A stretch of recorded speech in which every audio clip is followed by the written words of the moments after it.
हिंदू होगा और वो मराठी होगा, तो आपको लग रहा है कि हिंदू और मराठी इन दो शब्दों के जरिए जो है एक डिवीजन क्रिएट करने का प्रयास किया जा रहा है? एक दूसरा मी तुम्हाला एक अजून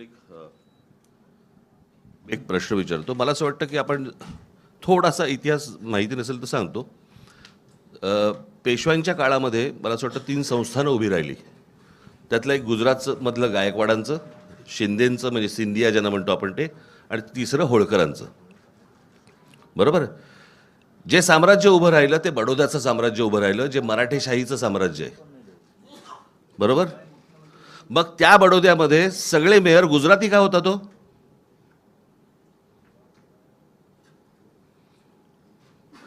हा महाराष्ट्र आहे. महाराष्ट्रामधल्या प्रत्येक शहरामधला महापौर हा मराठीच होणार. इथे कसला हिंदू मराठी करताय तुम्ही?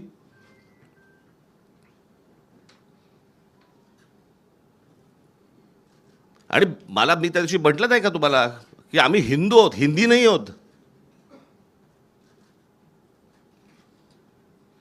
तुम्हाला महाराष्ट्रातल्या या शहरांमध्ये मराठीचा मान हा तुम्हाला राखलाच पाहिजे.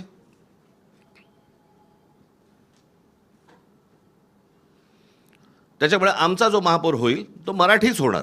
मुंबईचा महापौर मराठीच होणार. या प्रश्नाला एकच आहे, याचा अर्थ भाजप मराठी माणसाला हिंदू नाही का समजत? मराठी माणसाला हिंदू नाही समजत? मराठी जसं राज म्हणाला तसं आम्ही मराठी आहोत, अस्सल हिंदूच आहोत. आणि अगदी संयुक्त महाराष्ट्रापासून जो मुंबईसाठी लढा दिला गेला त्याच्यामध्ये आत्ताचा भाजप किंवा तेव्हाचा जनसंघ हा कुठे होता? हा कधी मराठी माणसांच्या आणि हिंदूंच्या बाजूने उभा राहिला आहे? उद्धव सर बोले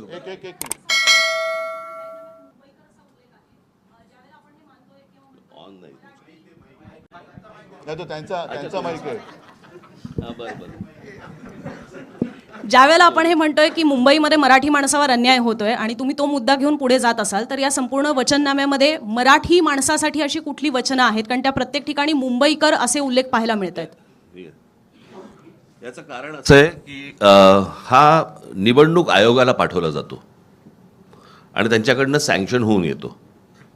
आम्हाला माहिती आहे आत्ताच्या सरकारमध्ये काय परिस्थिती आहे. आम्हाला मुंबईकर म्हणजे मराठी माणूसच सांगायचं आहे, परंतु त्यांना जर समजा मराठी माणूस याच्यावरती जर रिजेक्ट झाला असता म्हणून आम्ही मुंबईकर टाकले. अजून काही? म्हणजे ही सगळी आश्वासनं मराठी माणसासाठी असतील असं मानायचं का? अर्थात. अहो साधी एक गोष्ट सांगतो. आम्ही केलेल्या कामाची एक पुस्तिका आणि त्याच्याही बद्दल आदित्यने एक प्रेझेंटेशन दिलं होतं NAC तिकडेच. हे काल डोमकावळे जमलेलं त्याच डोममध्ये. आणि त्याच्यानंतर एक कोरोनाच्या काळात केलेल्या कामाची आम्ही पुस्तिका केली. ती पुस्तिका त्यांनी रिजेक्ट केली. आता ते तर मी काय थांबणार नाही. ते तर पुस्तक मी बेधडकपणाने वाटणार. निवडणूक आयोगाला जे काय शब्द आहे तो वापरा, करायचं ते करा. कारण ते काम आम्ही केलेलं आहे. त्या कामामध्ये जे जे सहभागी झाले सगळे मुंबईकर होते, सगळे महाराष्ट्राचे रहिवासी होते, आहेतच, नागरिक होते. आणि ते काम आम्ही केले. कारण निवडणूक आयोगाच्या परवानगीने आम्ही कोरोनाचं काम केलेलं नव्हतं. त्याच्यामुळे कोरोना काळामध्ये जिथे उत्तर प्रदेशमध्ये गंगेमध्ये प्रेतं वाहत होती, आता परत मग देवेंद्र फडणवीसांना विचारलं ती प्रेतं कोणाची होती, हिंदूंची होती का मुसलमानांची होती? आणि त्या काळात आम्ही मुंबई मॉडेल हे जगभरामध्ये गाजलं. अगदी त्या WHO अध्यक्षांनी सुद्धा त्याचं तारीफ केलेली सुप्रीम कोर्टाने केली, न्यूयॉर्क टाइम्समध्ये आलं. हे काम आम्ही जे म्हणजे हे काय अभिमान नाही पण एक समाधान आहे की त्यावेळेला आपण हे काम करू शकलो. चीनमध्ये 15 दिवसात फील्ड हॉस्पिटल झालं, आपल्या मुंबईमध्ये 18 दिवसात झालं. हे आम्ही सांगणार. याच्यामध्ये निवडणूक आयोग आला तरी त्याला बाजूला सारून आम्ही कोरोनात केलेलं काम हे सांगणार. निवडणूक आयोगाने ते अडवण्याची हिंमत दाखवा.